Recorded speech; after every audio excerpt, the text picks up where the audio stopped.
का अनुभव करने के लिए नेत्रों को बंद रखिए और अपने शरीर का एहसास करिए।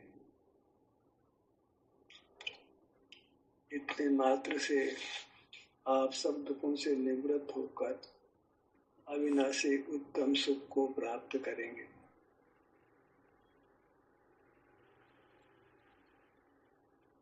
अनादि से जीव को दो कुटेव लगी है। एक पर पदार्थों को जानना,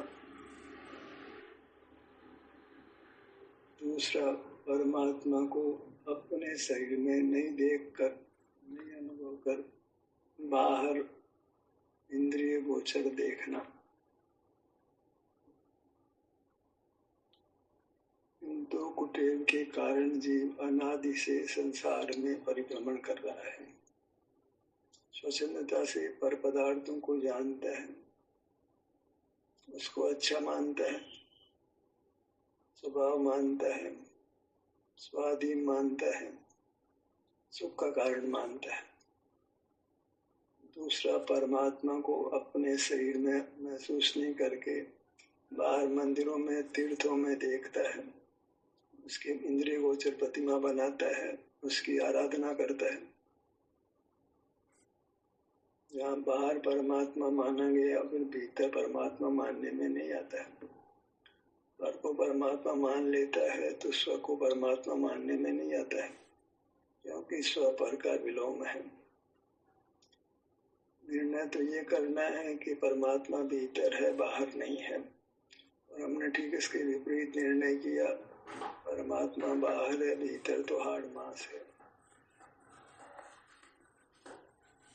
पर पदार्थों को जानना बंद करना था, उसको अपना स्वभाव नहीं मानना था, उसको कुशील मानना था, महान दोष मानना था, विचार मानना था, काम भोग मानना था, उसको स्वभाव माना, और अपने शरीर के एहसास को मूर्त शरीर का एहसास माना।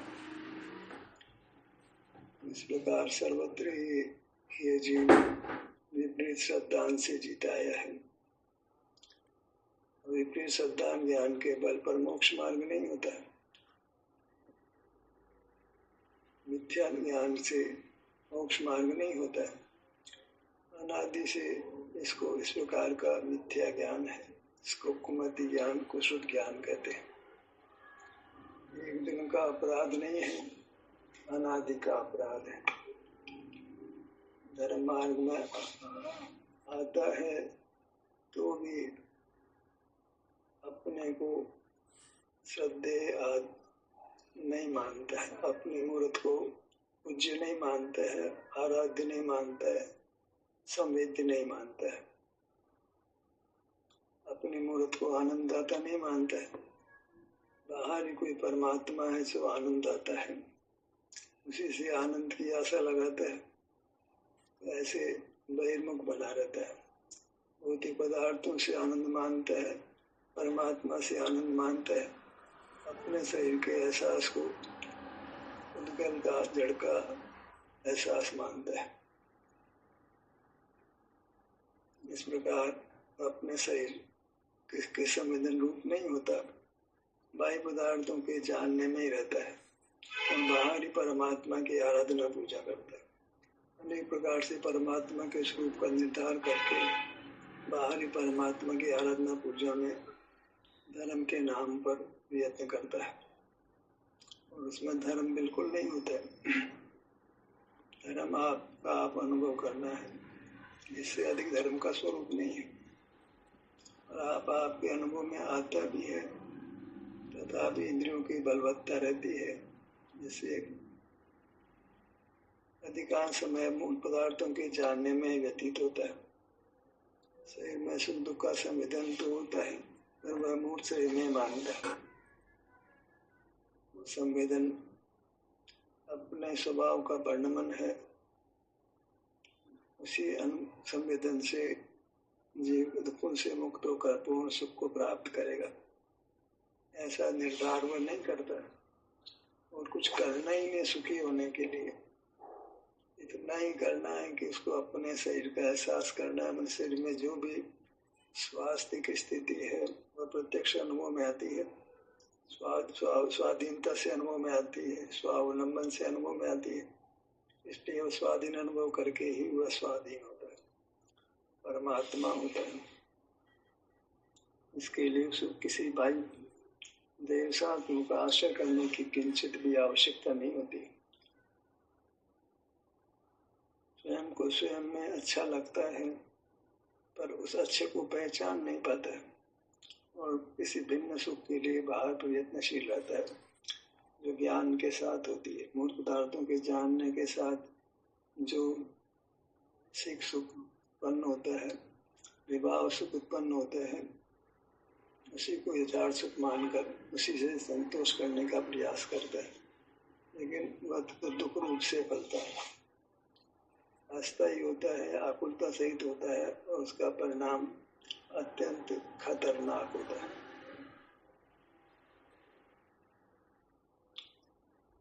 यथार्थ उपदेश भी उसको प्राप्त नहीं होता है, स्वयं भी यथार्थ उपदेश दूसरों को देता नहीं है, स्वयं को भी यथार्थ उपदेश मिलता नहीं है।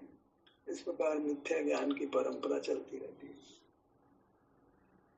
स्वयं से भी यथार्थ निर्णय नहीं कर पाता है और बाहर में उपदेश भी नहीं मिलता है, और कदाचित उपदेश मिलता है तो उसको ये स्वीकार नहीं करता है, क्योंकि इसको तो विषय सुख की भावना रहती है और यहाँ मोक्ष मार्ग में विषय सुख मिलता नहीं, इसलिए वह मोक्ष मार्ग को पहले तो मिलता नहीं है, कोई उपदेश देता नहीं है, कोई उपदेश दे तो उसको ठुकराने में देर लगाता नहीं है, उसकी निंदा ही करता है। इस प्रकार मोक्ष मार्ग से अति दूर वर्तता है। हम अब इस अपराध को नहीं दोहराएंगे, परमात्मा की खोज शरीर के बाहर नहीं करेंगे, बाहर के पदार्थों को जानने को अपना स्वभाव नहीं मानेंगे, बाहर के पदार्थों को यथासंभव नहीं जानेंगे, उससे कोई लाभ नहीं है। कोई बाह्य पदार्थ ने हमारे सुख को करना नहीं है। हर पदार्थ अपने परिणाम को स्वयं ही करता है और हमारा स्वाभाविक सुख तो होता ही तब है जब बाह्य पदार्थ से सुख की आशा छोड़ देते हैं, बाह्य पदार्थों को जानते नहीं हैं, तभी हमारा सुख व्यक्त होता है। हमें यही करना है, यथासंभव बाह्य पदार्थों को नहीं जानना है, क्योंकि वे पर हैं, अपने नहीं है तो मैं पर को जानने वाला नहीं हूँ।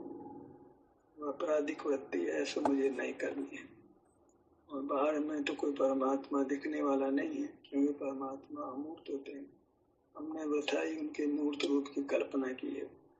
वो मूर्त है वह तो पुद्गल है, दूसरे का स्वानुभव का परिणाम कोई इंद्रिय गोचर भी नहीं होता है, वो अमूर्त परिणाम है, अवधि ज्ञान का विषय भी नहीं बनता है।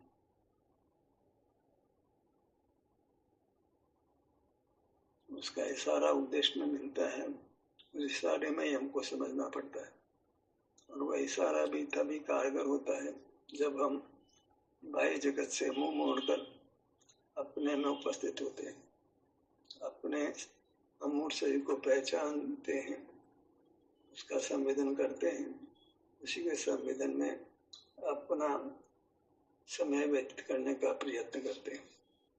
उसी से हमारा सुख बढ़ता जाता है और पूर्ण हो जाता है। इसी अवधारणा के साथ हमें आगे बढ़ना है, अपने शरीर में ही परमात्मा को अनुभव में लेना है। वह अनुभव ही परमात्मा का दर्शन है, परमात्मा का साक्षात्कार है। फिर कह सकते हैं कि हमने परमात्मा को देखा। साक्षात्कार सुख का संवेदन वही दर्शन नाम कहने में आता है, परमात्मा को देखा। वह देखना कोई इंद्रिय ज्ञान रूप नहीं है, चक्षु से देखने रूप नहीं है, वह तो आनंद के भोग रूप है। हमें आनंद का भोग होता है, उससे हम निर्धार कर लेते हैं कि जो मुक्त हो गए हैं उसी जाति का कई गुना अधिक सुख भोगते हैं। सैंपल से पूरे माल का पता लगता है, सैंपल भले ही पूर्ण नहीं हो तो भी वह पूर्णता को दर्शा देता है। शरीर का एहसास करिए। सहज ही वृत्ति एक स्थान से दूसरे स्थान पर जाती है तो उसमें कोई जबरदस्ती करना नहीं है।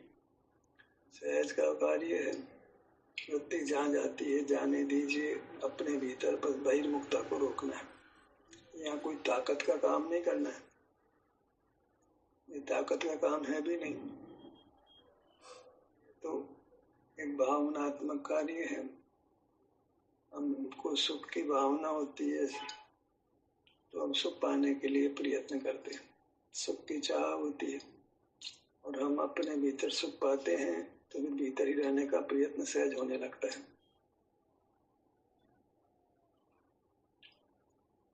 भीतर रहने का प्रयत्न तो ठीक ही है, पर एक स्थान पर रहने का आग्रह करना और जबरदस्ती का काम है, सो अभी संभव नहीं है। कारण कि तम तो मोह कर्म उदय के सन्मुख होता है। अभी इतना बलवान कारण नहीं है, पर स्वयं ही किसी अन्य भाग पर कर्म का तीव्र विपाक होता है तो वृत्ति वहाँ चली जाती है। किसी अन्य भाग में विशेष संवेदना होने लगती है तो हम एक स्थान से छूटकर दूसरे स्थान पर हमको बलात् जाना ही पड़ता है। जबरदस्ती नहीं कर सकते, जबरदस्ती में तो आकुलता होती है। सहज का धंधा है, बस इतना सा परिणाम है कि मेरे को पर को नहीं जानना है, पर पदार्थ मेरा नहीं है, उसके पास मेरा सुख भी नहीं है, तो फिर मुझे यह वृथा का दंड नहीं भोगना है, नरदंड नहीं करना है। रागादिक दोष ही उत्पन्न होते हैं। सहज ही हमारे इंद्रिय ज्ञान में बाहर के पुद्गल के साथ आकर्षण विकर्षण बनता है। इस सहज की व्यवस्था है, इसमें किसी का जोर नहीं चल सकता है। जैसे चुंबक के नॉर्थ पोल के दूसरे चुंबक के साउथ पोल के पास लाया जाए तो वो दोनों आपस में एक दूसरे को खींचते हैं। साउथ पोल को साउथ पोल के पास लाया जाए तो एक दूसरे की ओर फेंकते हैं। ऐसा ही कुछ संबंध हमारे इंद्रिय ज्ञान और मूर्त पदार्थों के साथ बना है। कोई मूर्त पदार्थ हमको खींचता है, कोई मूर्त पदार्थ से हम उससे दूर भागने का प्रयत्न करते हैं। कोई मूर्त पदार्थ हमको अच्छा लगता है, कोई मूर्त पदार्थ बुरा लगता है, हम अच्छा लगता है उसके प्रति राग हो जाता है, बुरा लगता है उसके द्वेष हो जाता है। पूरी जिंदगी मूर्त पदार्थों को लाने हटाने में ही बीत जाती है, जन्म से लेकर मरण तक। हम अपने शरीर का जो कि अनुभव में आने वाला शरीर वही यथार्थ में परमात्मा की मूर्ति है, परमात्मा की प्रतिमा है। प्रतिमा कहने से मूर्ति नहीं लेना, परमार्थ से तो हमारे संदर्भ में परमात्मा शब्द से अमूर्त भी लेना। हमारी प्रतिमा अमूर्त है, स्वसंवेदन गोचर है। मूर्त कहें, मूर्ति कहें, प्रतिमा कहें, सब एक अर्थक है। इसका संवेदन होता है तो इसको पर पदार्थ को देखना कहा तो इसको भी देखना कह देते हैं बस, पर ये देखना नहीं है। जैसे पर पदार्थों को देखा ऐसे ही हम अपने में हैं, अपने सुख का संवेदन हुआ तो ये कहने में आ जाता है कि हमने हमारी मूर्त को देखा। ये मूर्त दिखने वाली नहीं है, यह मूर्त तो अनुभव में आती है। किस रूप से? सुख दुख रूप से अनुभव में आती है। दुख तो साधक अवस्था में ही हो, सिद्ध अवस्था में तो केवल सुख रूप से ही हमारी काया अनुभव में आती है। इसी काया को हरि हर ब्रह्मा विष्णु महेश शिव तीर्थंकर कुछ भी नाम दीजिए, खुदा अल्लाह कुछ भी बोलिए, ये तीन लोक में श्रेष्ठ पदार्थ है, उत्तमार्थ है और वह हमारा स्वरूप है। तो मुखमंडल पर आइए।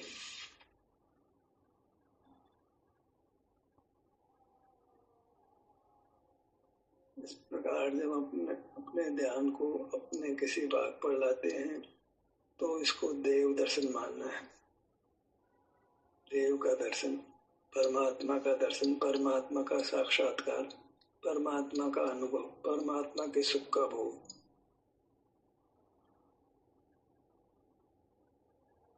यही सिद्ध चक्र विधान है। क्योंकि इसी विधि से जीव सिद्ध परमात्मा होता है। इसमें शब्दों का काम नहीं है, अंकों का काम नहीं है, कोई अष्टद्रव्यों का काम नहीं है कि भगवान की प्रतिमा को साथ रखना नहीं पड़ता है, उसका अभिषेक नहीं करना पड़ता है, उसको हाथ नहीं जोड़ना पड़ता है, साष्टांग प्रणाम नहीं करना पड़ता है, उसकी परिक्रमा नहीं लगानी पड़ती है, नाना प्रतिमाएं नहीं बनानी पड़ती है। हमारे पास तो अपनी जीवंत प्रतिमा है। पर प्रतिमा से क्या काम? जिसके पास अपनी प्रतिमा नहीं हो तो पर प्रतिमा की सोचे, पर हमारे पास तो अपनी प्रतिमा है, जीवंत प्रतिमा है, अनंत रूप प्रतिमा है, मूर्त प्रतिमा है, यथार्थ प्रतिमा है। कोई स्थापना निक्षेप नहीं है, साक्षात है। स्थापना की जरूरत तब पड़ती है जब साक्षात वस्तु मौजूद नहीं हो, और हमारे पास तो साक्षात परमात्मा नामूर्त शरीर है, जो ये और वो आप ही है, दूसरा नहीं है। आप ही अंतर में साक्षात परमात्मा है। तो परमात्मा को बाहर नहीं देखना है, बाहर नहीं ढूंढना है, बाहर चिंतन नहीं करना है, बाहर किसी अन्य का जप भी नहीं करना है। जब अपना ही परमात्मा है तो क्यों जप करना है? माता पिता का अपना ही परमात्मा पुत्र हो तो कौन दत्तक पुत्र लेने की सोचता भी है? जब अपना पुत्र नहीं हो तो दत्तक प्रतिमा को सोचने के लिए बाध्य हो जाता है। इसने अपना दर्शन नहीं किया हो तो वह बिना परमात्मा की प्रतिमा बनाता है, स्थापित करता है, उसके दर्शन करता है, पूजन करता है। वह तो अपने स्वरूप से अपरिचित है, तो वह पर रूप पे आकर्षित होता है। और एक बार अपने स्वरूप का दर्शन कर लिया जाए तो कोई पर रूप उसको आकर्षित कभी 3 काल में नहीं कर सकता।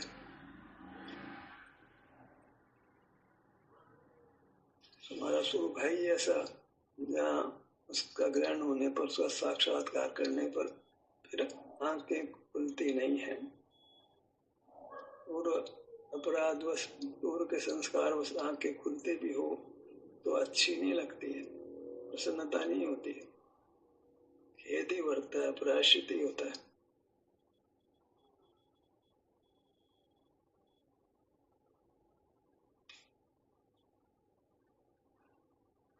परमात्मा के मुखमंडल को लक्ष्य में लीजिए। अभी तो मनुष्याकार रूप से हमारा परमात्मा उपलब्ध है, पर ये इसका वास्तविक स्वरूप तो नहीं है। ये तो कर्म के बंधन के कारण से हमारा स्वरूप इस प्रकार बना है। अन्यथा तो कुछ भिन्न स्वरूप हमारा है, जो पूरे लोक प्रमाण है, अत्यंत विशाल है। उसकी विशालता की हम कल्पना भी नहीं कर सकते। न हम क्षेत्र की विशालता की कल्पना कर सकते हैं, न असीम सुख की ही हम केवल सुख की ही कल्पना कर सकते हैं। बस इतना चिंतन में ले लेते हैं, कुछ आंशिक सुख अनुभव में आता है।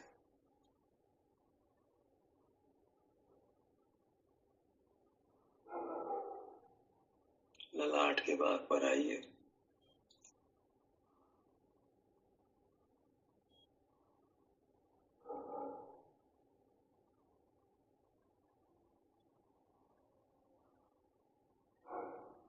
मस्तक शुद्ध ज्ञान का निमित्त होने से इस भाग की महिमा की जाती है,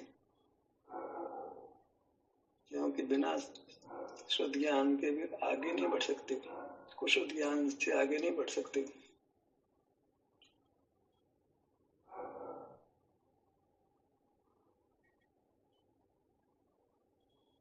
प्रथम शुद्ध ज्ञान का अवलंबन लेना माने वो सच्ची समझ पैदा करना। सच्ची समझ स्वसंवेदन से होती है।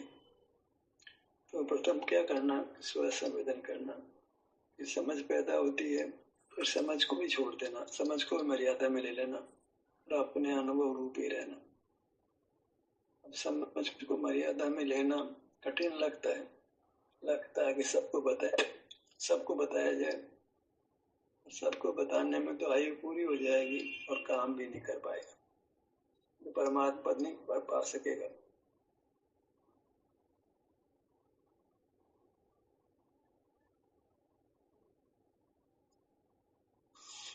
क्या करना है, शुद्ध ज्ञान हुआ, अब उसको मर्यादा में ही रखना है, अर्थात उसको उपयोग में नहीं लेना। वह तो एक बाई प्रोडक्ट है अनुभव का, से सुख पैदा हुआ, वहां से छूटकर सम्यक ज्ञान भी हो जाता है। एक प्राथमिक स्थिति है, लेकिन फिर आप अपना ही सुख अनुभव करते हो तो फिर सम्यक ज्ञान भी दोबारा प्रकट नहीं होता है, हम परमात्मा सा को पा लेते हैं। वो सम्यक ज्ञान का व्यय हो जाता है और केवल सुख का उत्पाद हो जाता है।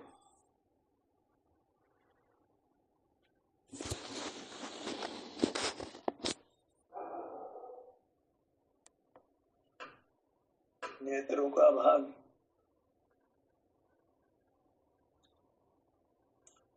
बहुत मुश्किल है, नेत्रों को बंद रखना, अभ्यास करना है, जबरदस्त अभ्यास करना है।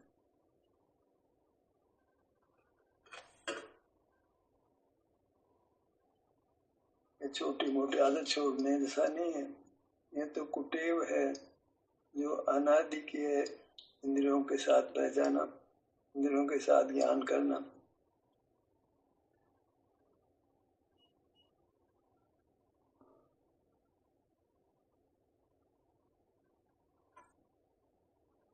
बायां कान, दायां कान, इसको आपने देव दर्शन स्वीकार करना है, अन्यथा मोक्ष मार्ग ही नहीं बनेगा। ये देव दर्शन प्रातः भी करना है, रात्रि में भी करना है और दिन में भी करना है, सदा ही करना है। अपने अनुभव रूप रहना, परमात्मा भी अपने अनुभव रूप रहते हैं, इस प्रकार परमात्मा भी अपना दर्शन करते हैं। वही देव दर्शन है जिसको परमात्मा भी करते हैं। अब देव कोई भिन्न नहीं है, अभिन्न देव है, अभेद रूप देव है, आप ही आपका देव है।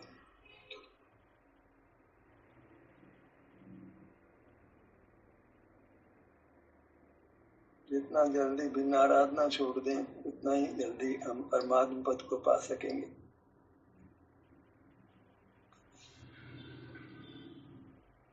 भिन्न की आराधना करते हुए फिर अभिन्न की आराधना नहीं कर सकते हैं, क्योंकि दोनों का विलोम है।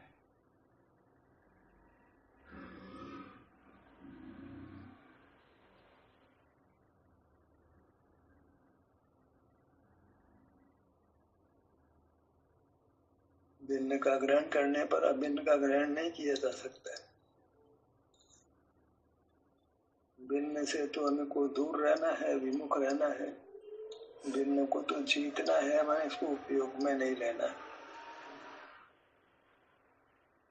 जो लिया सो लिया, अब आगे अनंत काल भिन्न हमारे उपयोग का विषय नहीं बने, आप ही आपका अनुभव होता रहे।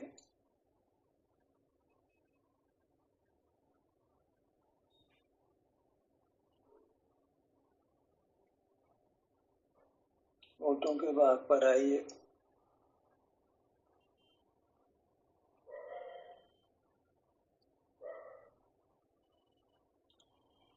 मुंह के भीतर का एहसास कीजिए।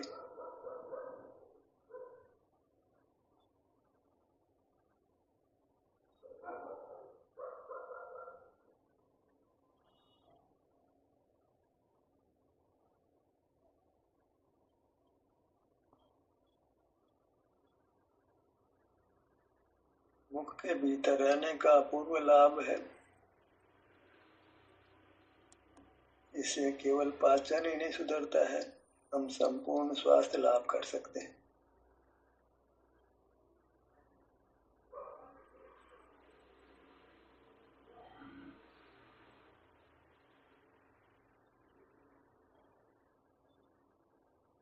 बायां गाल,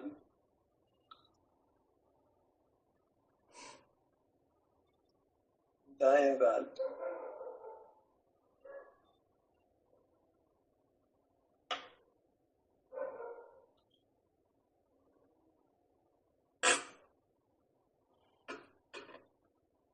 गर्दन,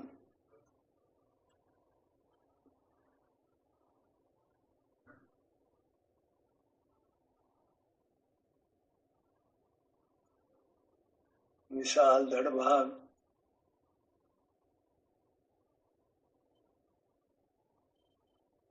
जैसे मैं निर्देश दे रहा हूँ ऐसे आपको भी अपने आप को निर्देश देना है और ध्यान सत्र में लेकर आपको भी ध्यान का निर्देश देकर अपने में रहना है।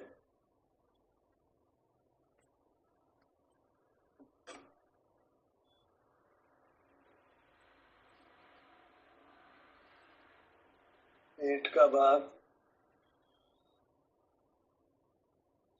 पीठ, बायां कंधा, दायां कंधा,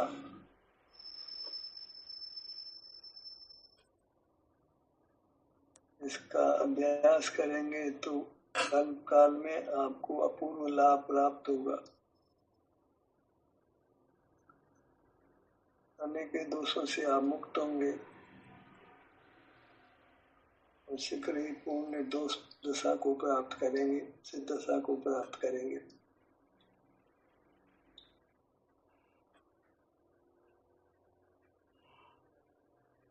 दाई कोहनी, दायां कंधा,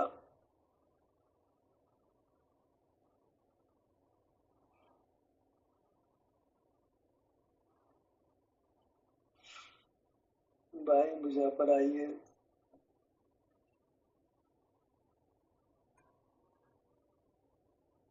बाई हथेली,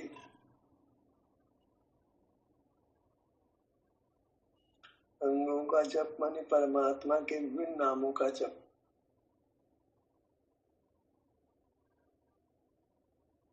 हर अंग का नाम व परमात्मा का ही नाम जानो।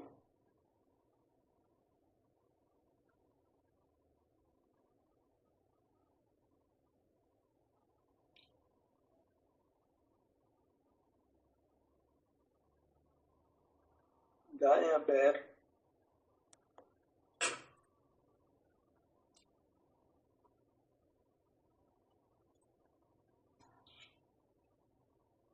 बायां पैर,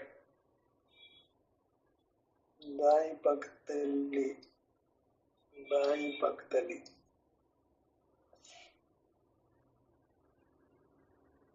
अंग विभाग करने से परमात्मा के अनेकों नाम हो जाते हैं। अंग का स्मरण संवेदन हमको उत्तम सुख में स्थापित करने वाला है, परमात्मा देने वाला है।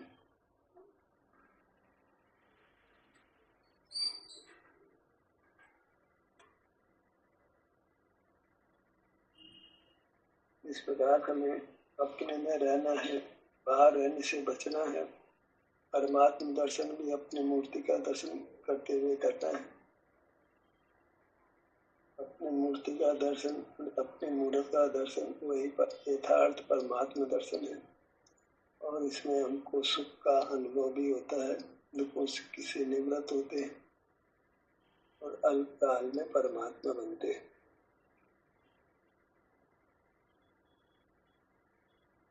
ध्यान का सत्र यही समाप्त होता है। आपकी सहभागिता के लिए धन्यवाद।